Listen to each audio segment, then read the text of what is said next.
memang tidak ada komunikasi, ya karena memang mungkin 3-4 tahun yang lalu kami semua yang mungkin diblokir sama Kak Ruben. Di balik nama besar keluarga Onsu, ada kisah yang tak pernah terdengar oleh publik. Sebuah hubungan kakak adik yang dulu begitu dekat, kini seakan terputus tanpa jejak.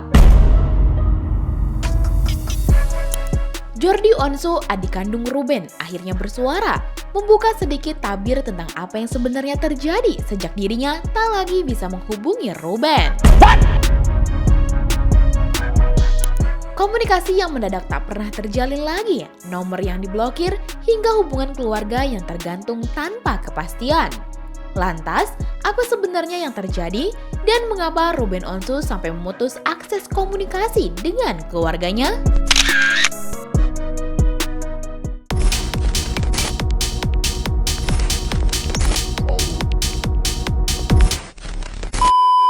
Hubungan keluarga Onsu kembali menjadi sorotan publik.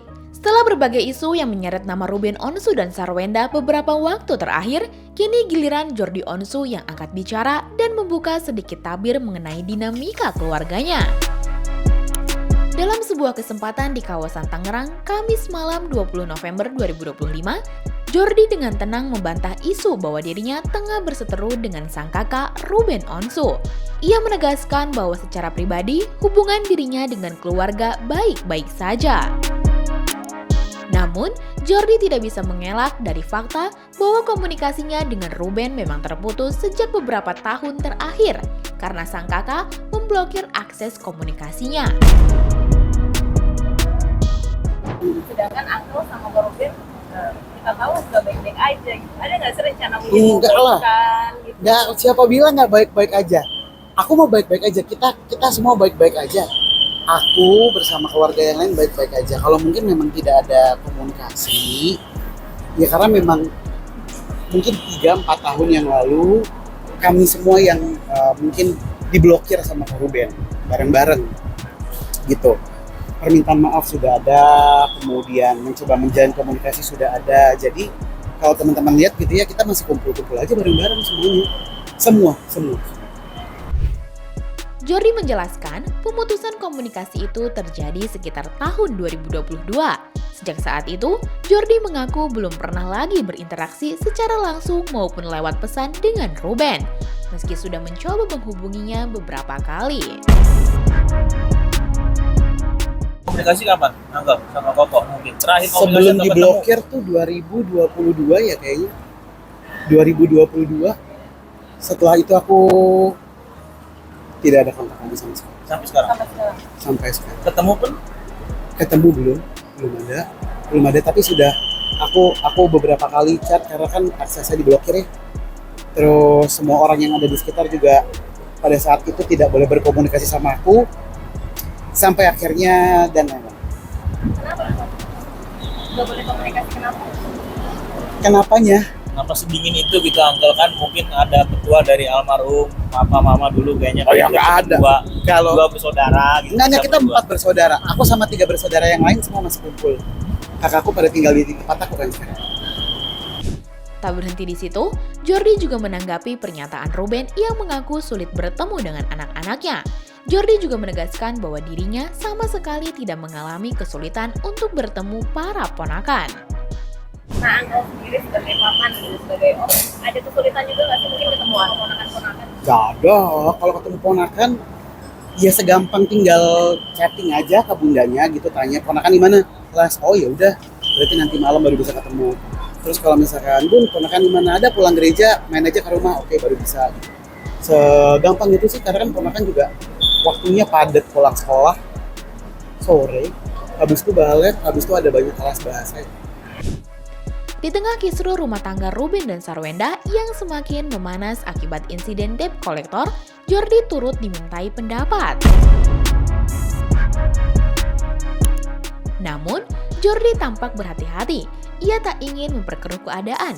Ia menegaskan tidak mau ikut campur urusan finansial dan rumah tangga kakaknya. Karena baginya itu adalah ranah pribadi yang tidak pantas dicampuri. Menurut Jordi, yang paling penting adalah mereka duduk bersama dan menyelesaikan semuanya secara dewasa. Kalau masalah debt collector aku nggak bisa bagi. Sekarang aja ini saya masih mau pergi, mau cari uang Mbak. Kalau masalah finansial aku nggak berani ikutan. Karena kan setiap orang pasti punya kelebihan dan kekurangan masing-masing. Tapi mengikuti dari ada press conference, kemudian ada lain-lain juga gitu ya. Kayaknya mungkin ya baiknya sebagai penengah gitu ya, ada baiknya mungkin duduk aja bareng-bareng. Kalau problemnya mungkin di anak ya tinggal diskusikan bersama. Terus rasanya kalau memang dirasa katanya ada yang sulit menemukan ponakan kan kan ponakannya nggak dibawa kabur gitu ya, nggak dipindahin rumahnya ada gitu. Jadi tidak ada menghalangi, tidak ada kesulitan sih mestinya. Gitu. Di sisi lain, Jordi juga menjelaskan kedekatannya dengan Giorgio Antonio, sosok yang selama ini dikabarkan dekat dengan Sarwenda dan juga anaknya. Jordi menegaskan bahwa kedekatannya hanyalah sebatas rekan kerja, karena ia sadar betul bahwa dirinya adalah adik dari Ruben, mantan suami Sarwenda. Kalau dibilang deket banget, ya sebatasnya teman kerja. Jadi kalau misalkan kita lagi ada kerjaan bersama bareng, aku belum pernah pergi bareng gitu ya.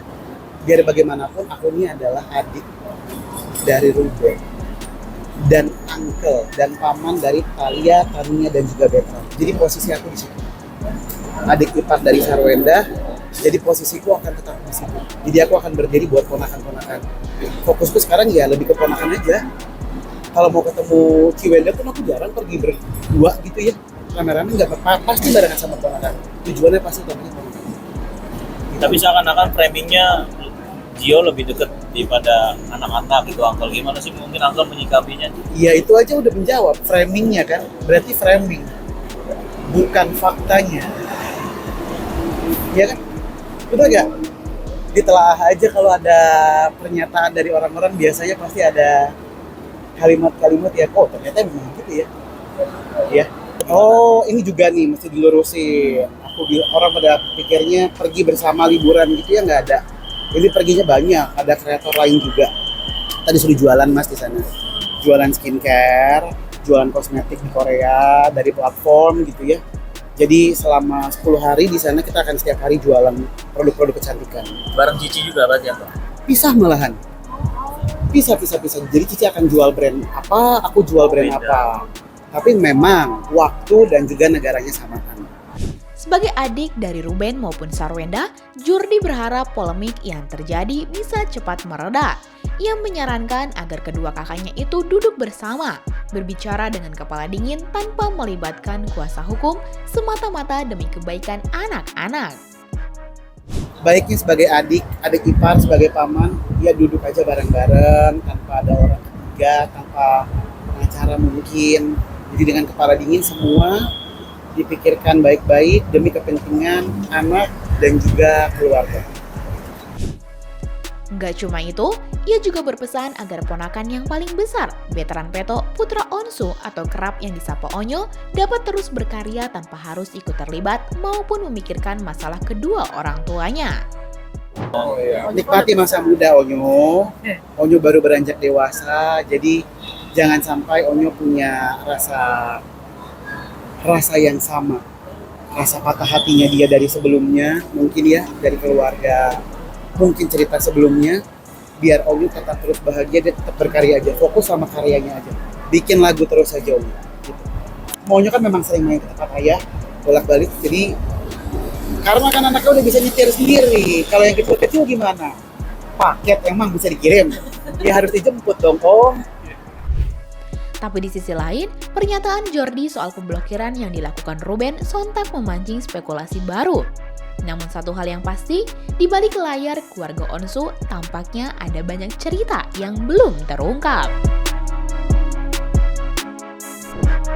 Pada akhirnya, di tengah berbagai isu yang berhembus dan jarak komunikasi yang belum sepenuhnya terjembatani, Jordi hanya ingin melihat keluarganya kembali utuh. Meski situasi belum sepenuhnya pulih, harapannya sederhana agar semua pihak bisa menurunkan ego, membuka hati, dan menemukan titik damai demi masa depan anak-anak. Lantas, bagaimana menurut kamu? Akankah Ruben dan Sarwenda bisa duduk bersama? Dan akankah Ruben membuka akses komunikasinya lagi dengan keluarganya? Coba tulis pendapat kamu di kolom komentar ya! Jangan lupa subscribe, like, dan share video ini supaya makin banyak yang tahu sisi lain dari berita yang viral. Sampai jumpa di kupas tuntas berita hiburan selanjutnya bersama Igini.